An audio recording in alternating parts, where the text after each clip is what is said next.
Bonjour tout le monde, content de vous retrouver. Nous sommes le mardi 3 janvier, le Bitcoin ne bouge pas, l'Ether non plus, le marché est assez ennuyant. Mais si vous êtes là aujourd'hui à regarder mes émissions, c'est que a priori vous faites partie de ceux qui ont la chance de s'intéresser à la blockchain, aux crypto-monnaies, à tout ce secteur pendant une phase de marché, on va dire très baissière, a priori quasiment sur un point bas, et donc les opportunités d'investissement sont intéressantes déjà depuis plusieurs mois et seront probablement intéressantes encore pendant plusieurs mois, plusieurs trimestres. Même sur un prix, voilà, même si on a un Bitcoin qui retourne sur les 30 000 dollars dans les 6 mois qui viennent, je pense que de toute façon, dans l'année totale 2023, il y aura encore des opportunités à saisir. Donc ça peut être intéressant de lisser pour essayer d'avoir différents prix, pour essayer de rentrer dans la partie sans trop prendre de risques sur les prix actuels qui sont quand même incertains, puisque quand on regarde ce graphique, on voit qu'on est toujours sur une tendance baissière et qu'il n'y a encore aucun signal de retournement. Voilà. Je vous donne ici seulement mon point de vue, et c'est en aucun cas, bien sûr, un conseil en investissement. Je vous dis comment j'agis moi avec mon portefeuille, notamment avec cette émission du jour qui concerne les altcoins. Parce qu'aujourd'hui, on va regarder l'altcoin dominance, comment est-ce que les cryptos se comportent par rapport au Bitcoin, comment elles se comportent par rapport au dollar, quelles sont les crypto-monnaies qui pourraient être intéressantes. Je vais en citer 3 ou 4 aujourd'hui. Je suis sûr de vous passer Matic, je suis sûr de vous passer IGLD et Chiliz également. On verra un petit peu ensuite s'il y en a d'autres que je passerai. Mais parmi ces trois-là, il y en a une qui m'intéresse plus que les autres et je vais vous expliquer pourquoi. Je ne vous fais pas plus attendre, je vous passe l'intro, je vous dis à tout de suite. Pensez à l'abonnement au like bien sûr, sans oublier la petite cloche si vous voulez pas manquer les émissions quotidiennes.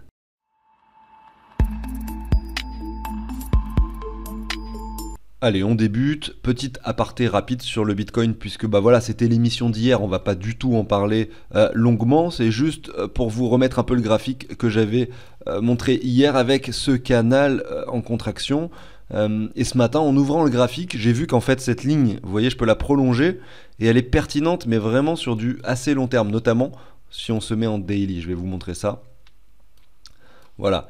On voit que cette ligne-là, donc, qui finalement stoppe le cours ici le 13 août, stoppe le cours ici le 3 novembre, finalement, qui aujourd'hui est une ligne de résistance, c'est-à-dire qu'il faut qu'on la casse par le bas, c'est-à-dire qu'on la perce comme ceci, pour vraiment se dire que voilà, nous passons outre ce niveau-là pour peut-être repartir sur de bonnes bases, eh bien, avait été utilisé en tant que support à de nombreuses reprises au préalable, notamment ici finalement en mai 2022 lors du crash Terra Luna on s'était appuyé sur cette ligne, ici également en janvier, ici 2022, ici en septembre 2021, ici en avril 2021, donc on voit que c'est une ligne qui a été beaucoup travaillée. Regardez ici également en juillet 2021, parce que là il y a eu une petite période où on était passé en dessous, on l'a réintégré rapidement.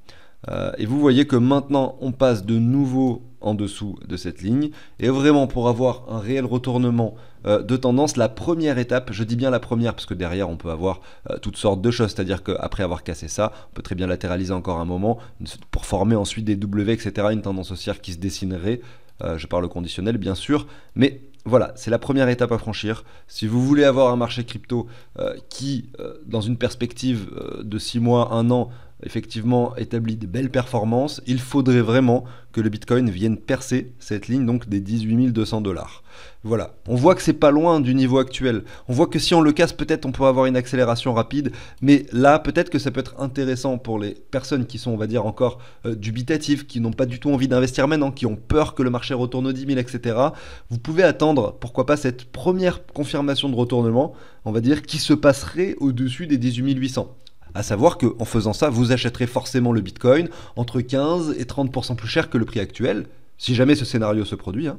Mais en même temps, vous écartez le risque d'avoir un Bitcoin qui retourne aux 10 000 finalement avant que ce niveau soit cassé. Bref, c'était cette petite aparté sur le Bitcoin que je voulais faire avant de vous parler des altcoins, notamment de l'altcoin dominance pour commencer. Alors, déjà, première chose à constater, les altcoins sont sur un niveau historiquement haut, c'est-à-dire que là, si je prends un petit rectangle, vous voyez cette ligne pointillée, c'est le niveau actuel des altcoins par rapport au Bitcoin.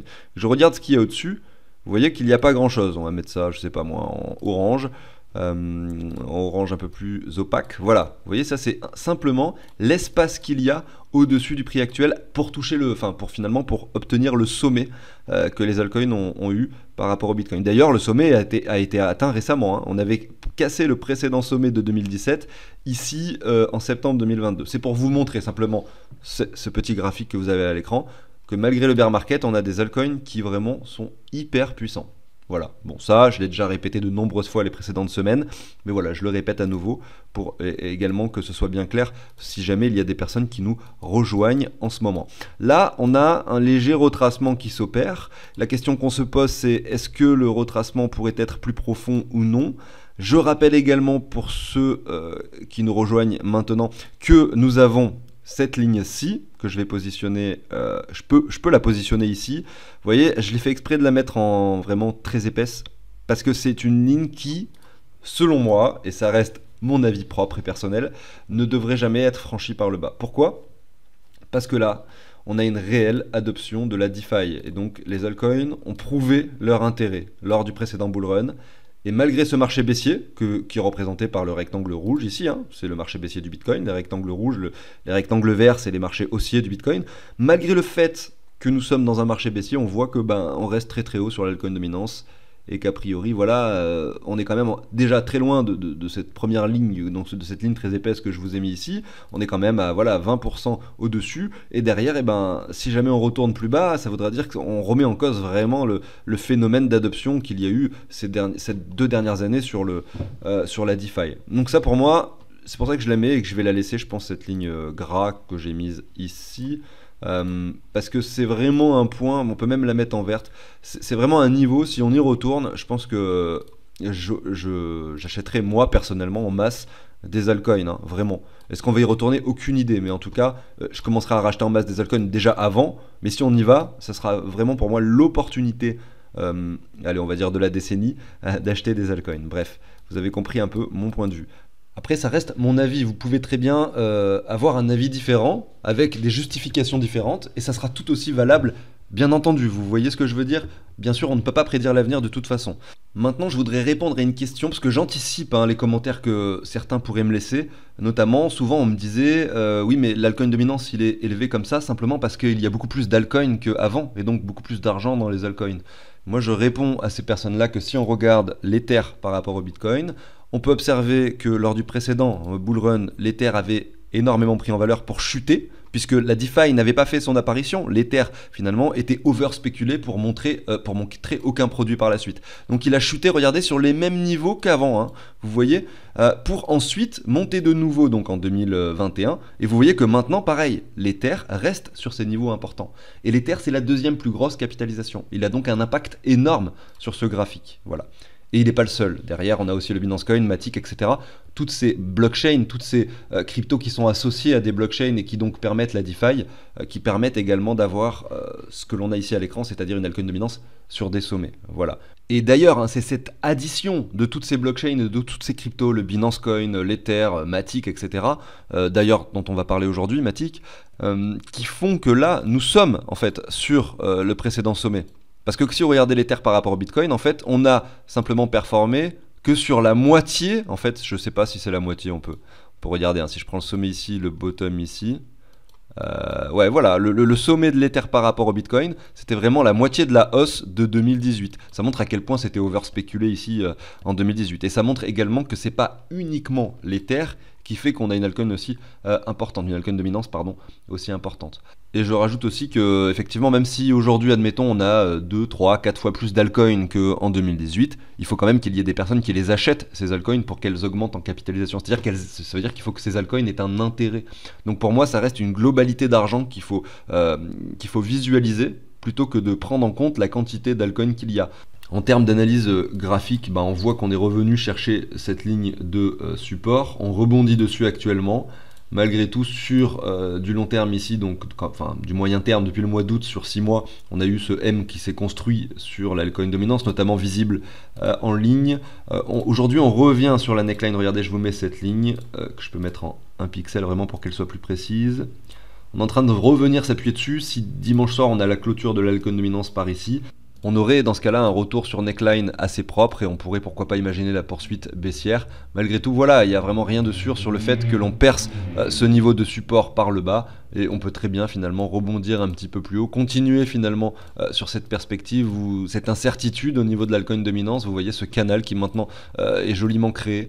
Mais au niveau du contexte global, du fait qu'on soit très élevé sur cette altcoin dominance, qui, même si on prend cette adoption de la DeFi, hein, regardez qui est matérialisée ici, on est quand même sur la borne haute, sur la partie haute du range, donc quand même on peut s'attendre pourquoi pas à la cassure de cette ligne dans les mois qui viennent, d'autant plus que le marché haussier est a priori pas pour l'année 2023, d'après la temporalité que l'on connaît sur le Bitcoin, qui peut très bien ne plus être vérifié cette année. Donc en fait, bien sûr qu'on n'en sait rien, mais en tout cas sur les données historiques, on pourrait plutôt penser que cette altcoin dominance serait susceptible de continuer sa chute. Ce qui veut dire par conséquent qu'un investissement crypto aujourd'hui serait selon moi plus orienté sur le Bitcoin avec vraiment plutôt un recul qui serait à prendre envers les altcoins avec peut-être des lissages très faibles, avec des petits pourcentages de ce qu'on souhaite investir sur les altcoins, peut-être un peu plus sur celles qui nous semblent vraiment très pertinentes en termes de graphique.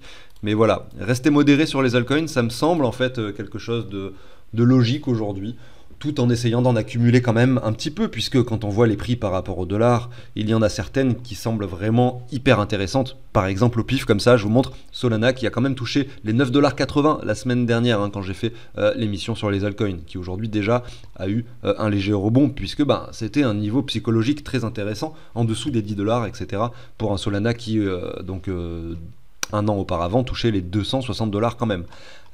Bref, allez, on va enchaîner maintenant avec les cryptos que je voulais passer. En commençant très rapidement par l'Ether Bitcoin, donc Ether ici par rapport au Bitcoin, on a ce canal, en tout cas cette ligne basse qui est vraiment très jolie, très propre. Elle a juste été percée à cet endroit-là, mais ça représente le crash Terra Luna, donc on va dire la méfiance généralisée sur la DeFi, hein. C'était ça le crash Terra Luna. C'est les altcoins ont pris extrêmement cher, plus que le Bitcoin. Pourquoi? Parce que Terra Luna c'était un écosystème qui concernait la finance décentralisée, ça a montré des failles, en tout cas pas sur la finance décentralisée de façon générale, mais sur un type de pratique qu'on avait dans la finance décentralisée. Mais bon, je ne vais pas m'étaler là-dessus. On a cette ligne haute qui représente l'ATH. Ah non, c'est pas l'ATH, on est allé plus haut en 2018, mais qui représente le sommet ici de décembre 2021. Je vais la mettre d'ailleurs de la même couleur, un peu plus petite. Et maintenant, moi, quand je vois ça, je me dis, à part un événement aussi dramatique que Terra Luna, je vois pas pourquoi est-ce que l'Ether viendrait plonger en dessous de cette ligne par rapport au Bitcoin. Sauf que en fait, il y a une chose qui peut faire en sorte que l'Ether chute par ici, et qui peut faire en sorte du coup que l'altcoin dominance également chute, hein, parce que l'Ether, vous l'avez compris, ce que je disais tout à l'heure, a un impact très très important sur l'altcoin dominance. Ce qui pourrait produire ce genre de phénomène, ça serait en fait un Bitcoin qui monte en solitaire, qui vient de casser par exemple la ligne que je vous montrais tout à l'heure, les 18 000, et qu'en fait le Bitcoin est une accélération, admettons, jusqu'aux 25 000, avec un Ether qui ne bouge pas par rapport au dollar et qui en fait perd du coup de la valeur par rapport au Bitcoin. Ce phénomène, il ne s'est pas produit depuis très longtemps, et en fait j'arrive même aujourd'hui encore à me poser la question si ce phénomène se reproduira à l'avenir. Mais malgré tout, c'est quand on n'y croit plus, c'est quand un phénomène ne se produit plus depuis très longtemps et qu'en fait on a l'impression qu'il ne se produira plus jamais, qu'il se produit de nouveau. Et ça, c'est quelque chose également que j'ai pu expérimenter parmi mes expériences d'investissement ces 3-4 dernières années. Donc j'en suis arrivé à la conclusion qu'il était intéressant aujourd'hui d'avoir du Bitcoin plutôt que des altcoins. Si jamais ce scénario se produit, attention, je conserve tout de même de nombreux altcoins dans le portefeuille au cas où en fait, eh bien ça continue de grimper. Maintenant, regardant notre cher Ether par rapport au dollar, cette fois-ci, on voit que là, voilà, on ne fait plus de plus bas depuis le mois de juin. Est-ce que ça va arriver, ce phénomène? On n'en sait rien. On sait qu'il y a un point très important vers les 700-800$ qui représente, regardez, ces niveaux-là. Vous voyez, ces niveaux où l'Ether avait travaillé, nous a fait ce petit sommet, etc. C'est la prochaine étape, hein, si jamais on devait percer les niveaux précédents par le bas. Malgré tout, on voit cette sorte de résilience avec un Ether qui se comporte pas si mal. Après avoir touché les 894$, il est ensuite allé chercher les 2000$. Donc vous voyez, même en plein bear market, on peut faire des x2, hein, des fois, pour ensuite retracer de nouveau sur les 1200$. On peut prendre un Fibo qui récupère cette petite hausse récente qui a eu lieu entre le mois de juin et le mois d'août, et on voit qu'on revient chercher la zone de rechargement. Donc en termes d'investissement, tout est assez pertinent ici.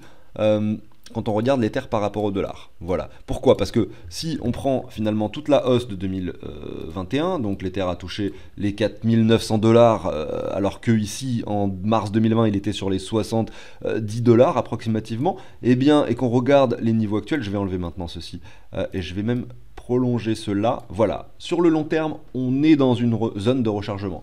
Sur le court terme, on est dans une zone de rechargement. Sur une période d'un an, on est sur une tendance baissière vraiment très violente. Ici, on a ce canal qu'on peut tracer, enfin, pardon, pas ce canal, cette ligne que l'on peut se tracer qui vient chercher les différents sommets. Et on voit, regardez, qu'on est venu chercher cette ligne une fois, deux fois. Regardez, si je me positionne comme ça, on peut peut-être identifier trois occurrences. Et là, on voit qu'on est peut-être en train de la casser. Vraiment, on est peut-être vraiment sur le début de quelque chose. Maintenant, aucun signal haussier. C'est-à-dire qu'il est beaucoup trop tôt pour déterminer si l'Ether est prêt effectivement à performer. Il faudrait venir casser ce niveau des 2000. Mais le problème, c'est que le niveau des 2000, il est déjà par rapport au prix actuel à 61% plus important. Donc ça vaut le coup. Et c'est pour ça que moi, acheter des confirmations, j'aime pas. J'aime bien de toute façon plutôt faire du lissage dans le temps plutôt que d'attendre des confirmations. Si vous attendez que l'Ether vienne casser les 2000 dollars pour acheter, peut-être que vous allez l'avoir finalement à un prix 60% plus élevé que maintenant. Et donc si on revient, admettons, je vais dire quelque chose comme ça, au pif, hein, je le précise. Admettons qu'en 2024, vous avez un Ether qui vient toucher les... on va dire, allez, on va rester très pessimiste, les 6000 dollars. Voilà, admettons en 2024, l'Ether vient toucher les 6000 dollars. Si vous l'achetez à 2000 dollars, donc par ici sur la confirmation, vous allez faire un x2,8. C'est ça, x2,8. Par contre, si vous arrivez à l'acheter plutôt sur le prix actuel, vous allez faire un x5. Donc vous voyez, pour finalement un achat sur confirmation, vous perdez quand même pas mal d'argent. Et c'est pour ça que c'est bien de lisser et de toute façon essayer d'avoir un prix moyen qui semble intéressant plutôt, je trouve. Hein, c'est mon point de vue, après chacun fait comme il veut. Sur l'investissement long terme, je trouve que c'est mieux le lissage. Après sur le trading, c'est différent. Mais là, sur l'investissement long terme, je trouve que c'est assez intéressant. Donc à vous de voir comment est-ce que vous voulez agir. En tout cas, clairement, je pense qu'on est sur des prix intéressants. Maintenant, vous allez me dire, oui, mais juste avant, tu montrais le graphique de l'Ether par rapport au Bitcoin qui chute. Peut-être que c'est aussi ça qui peut se passer et que donc l'Ether va chuter également par rapport au dollar. Oui, peut-être en fait que c'est aussi possible. C'est-à-dire que moi, je vous ai balancé le scénario où le Bitcoin monterait tout seul. Effectivement, des fois, on voit un décalage, un Bitcoin qui monte et ensuite l'Ether qui monte 4-5 semaines après. Donc en fait, ça pourrait être donc suivi avec un Ether finalement. Et c'est là où il ne faut pas tomber dans le piège. Et c'est un piège aussi dans lequel je suis tombé à de nombreuses reprises, notamment lors du précédent bear market. C'est-à-dire que vous voyez un Bitcoin qui monte tout seul sans les altcoins. Dans votre portefeuille, vous avez quasiment que des altcoins et vous êtes là en mode, mais en fait, je suis en train de rater un truc là. Le Bitcoin monte tout seul et moi mon portefeuille il n'évolue pas vers le haut, alors qu'on vient d'avoir un Bitcoin qui prend... qui augmente de 100%, hein, qui passe de 3 à 6 000 par exemple, ou de 5 à 10 000, j'en sais rien. Et donc là, vous êtes un peu dégoûté et vous commencez à faire n'importe quoi. Et quand je dis n'importe quoi, c'est qu'est-ce que vous faites? Vous commencez à acheter du Bitcoin avec vos altcoins en disant, mais de toute façon, c'est en train de monter. Et là, c'est le moment où c'est l'inverse qui se produit. Les altcoins suivent le Bitcoin et vous avez raté d'un côté la hausse du Bitcoin et de l'autre la hausse des altcoins en partie, puisque vous avez commencé à acheter du Bitcoin. Voilà, attention à ces erreurs. À ne pas faire, en tout cas à essayer d'éviter le plus possible. Et comment éviter ces erreurs? En étant peut-être plutôt 50-50, altcoin Bitcoin, plutôt que d'avoir uniquement des altcoins ou uniquement du Bitcoin. Je divague peut-être un peu trop là, je parle d'un truc, j'enchaîne avec un autre truc, mais bref, vous avez compris, je pense, l'idée générale de mes propos. On va maintenant enchaîner avec Matic, IGLD et Chiliz. Je pense qu'on va les faire en parallèle. Alors Chiliz, je n'ai pas le bon graphique ici. Je suis sur les contrats dérivés, ça ne m'intéresse absolument pas parce qu'il n'y a pas d'historique. Voilà, là c'est beaucoup mieux. Donc on va regarder ces trois graphiques en parallèle, essayer de tirer quelques conclusions. Déjà, je tiens à préciser que là, j'ai sélectionné 3 cryptos qui ont pris une réelle valeur lors de ce précédent bull run, qui ne sont pas revenus sur leur niveau précédent, à la fois pour Matic, à la fois pour IGLD, qui peut-être est pas très loin. Hein. Regardez d'ailleurs, on peut se poser la question ici en 2020, on est sur les mêmes niveaux que juillet 2020, mais voilà, on est quand même au-dessus, on a encore une petite étape à franchir sur IGLD pour vraiment réintégrer cette zone de range qui se trouve un petit peu plus basse, et le Chiliz pareil, qui est toujours beaucoup plus haut que les prix précédent. Donc vraiment, ça, c'est intéressant à voir. La chose pertinente, c'est de les regarder par rapport au dollar et par rapport, du coup, au Bitcoin en même temps. Donc Matic par rapport au dollar, on voit qu'il résiste vraiment très fort. Matic par rapport au Bitcoin, on voit qu'il résiste encore plus, il est même quasiment sur un ATH. Donc, je vais faire un résumé rapide. Pour moi, c'est une crypto intéressante que j'ai très envie d'avoir dans le portefeuille. J'en ai déjà d'ailleurs, hein, mais bon, je me positionne par exemple comme quelqu'un qui n'en aurait pas encore. J'ai très envie de l'avoir dans le portefeuille. En revanche, là, c'est trop élevé pour moi. Ça me plaît pas de voir ça. Même si on fait ça, je regretterai pas de ne pas en avoir acheté parce que je préférerais le voir à minima dans une zone de rechargement pour commencer à lisser une crypto. D'autant plus qu'on est aujourd'hui dans un contexte où on ne sait pas trop dans quel sens partira l'altcoin dominance avec une année 2023 qui nous attend. Voilà, on ne sait pas trop ce que ça va donner non plus. IGLD, donc quand je regarde le graphique, on fait simplement des analyses graphiques, vous l'avez compris, je ne parle pas des projets en eux-mêmes, qui sont pour ces trois-là donc très pertinents et très intéressants, qu'il faudra peut-être que j'évoque d'ailleurs dans les émissions du jeudi, où je présente des projets. IGLD par rapport au dollar, bah là on est sur une continuation baissière, donc ce qui est intéressant de voir c'est son prix par rapport au Bitcoin pour voir si c'est la même chose. Et on voit que non, on voit que le plus bas a été atteint ici en juin, donc il y a une petite résilience qui s'opère, et donc là par rapport au Bitcoin on voit que c'est beaucoup plus intéressant tout de même que Matic, parce qu'on revient dans une zone de rechargement, malgré tout deux grosses bougies rouges ici, ça risque peut-être de chuter un peu plus, on sait pas trop, on attend de voir peut-être sur du plus court terme, après ça pourrait valoir le coup de zoomer en 4 heures, en 1 heure pour voir s'il y a des structures qui se dessinent, mais en tout cas on observe cette résilience, donc déjà beaucoup plus intéressant pour un investissement on va dire dès maintenant, en tout cas le IGLD. Maintenant on va aller voir Chiliz. Chiliz c'est marrant, on voit que par rapport au dollar il a eu une énorme performance ici. Moi je me demande si ça n'a pas un rapport avec la Coupe du Monde, parce que je me suis rendu compte quand même à la finale de la Coupe du Monde qu'il y avait un token qui donc a été créé sur la blockchain de Chiliz. Vous savez que Chiliz c'est une plateforme où il y a beaucoup de fan tokens de clubs de foot, ou même peut-être d'autres sports également qui sont créés. Je me suis jamais vraiment intéressé en profondeur, j'avais téléchargé l'application à leur début, mais je l'ai jamais vraiment utilisé. Mais en tout cas, c'est assez intéressant quand même comme projet, puisque ces tokens donc, de club vous permettent du coup d'établir certaines actions, de faire des votes sur par exemple la couleur des maillots que le club portera ou des choses comme ça. Voilà, comme je vous dis, j'ai pas poussé le sujet très loin, donc je peux pas trop vous en parler plus, mais il y a un token ARG, je crois. Regardez, vous avez son graphique ici, et quand l'Argentine finalement commençait à gagner leur match, etc., vous voyez que les gens ont anticipé le fait que peut-être ils pourraient aller en finale. Je pense que vraiment c'était de la spéculation un peu inutile. Et derrière, qu'est-ce qui se passe? Eh ben, donc la finale c'était le 18 décembre, ici. Donc le jour de la finale, l'Argentine gagne la Coupe du Monde et derrière le token chute, vous voyez, pour revenir sur un niveau extrêmement faible. En termes de chiffres, on voit qu'il y a 3 millions de tokens en circulation pour 20 millions sur une offre totale. Donc une inflation qui reste à prévoir, je ne sais pas comment c'est prévu. Un token qui a priori a une utilité assez limitée et qui aujourd'hui finalement se retrouve sur un niveau très faible avec une capitalisation aussi très faible. Bon voilà, je me dis simplement que l'engouement qu'il y a dû avoir avec la Coupe du Monde a peut-être dû, et le fait qu'il y ait ce genre de token, il y en a peut-être eu d'autres, hein, je me suis pas renseigné, qui se sont créés, bah, ça a dû faire augmenter du coup le Chiliz, donc entre juillet, août, septembre, octobre, et vous voyez que depuis le 14 novembre à peu près on a un Chiliz qui chute, après cette hausse assez importante hein, quand même de x3,3 hein, pour le prix du Chiliz, et là regardez on revient sur un niveau intéressant par rapport au dollar, qui se trouve carrément sur les 90 de Fibo. On peut le regarder également par rapport au BTC, tac, comme ceci. Et on voit que là, c'est intéressant. Et c'est la crypto que je voulais vous montrer, sur laquelle effectivement c'est intéressant. On voit que Matic, par exemple, est toujours sur un sommet. Je vous le montre ici de nouveau par rapport au Bitcoin. Matic est toujours sur un sommet par rapport au Bitcoin. On voit que Chiliz, lui, en revanche, a dessiné son M et retourné sur les 78,6. De plus, il montre une résilience depuis 6 mois. On a eu 1, 2, 3, 4, 5, 6, 8 bougies rouges consécutives sur un M qui s'est confirmé. À minima, un retour sur neckline est jouable. Bon, après, moi je suis pas là pour faire du trading, mais clairement, voilà, sur du long terme, ça semble être assez intéressant, même si on a toujours cette incertitude, peut-être qu'on fera un double bottom, etc., etc.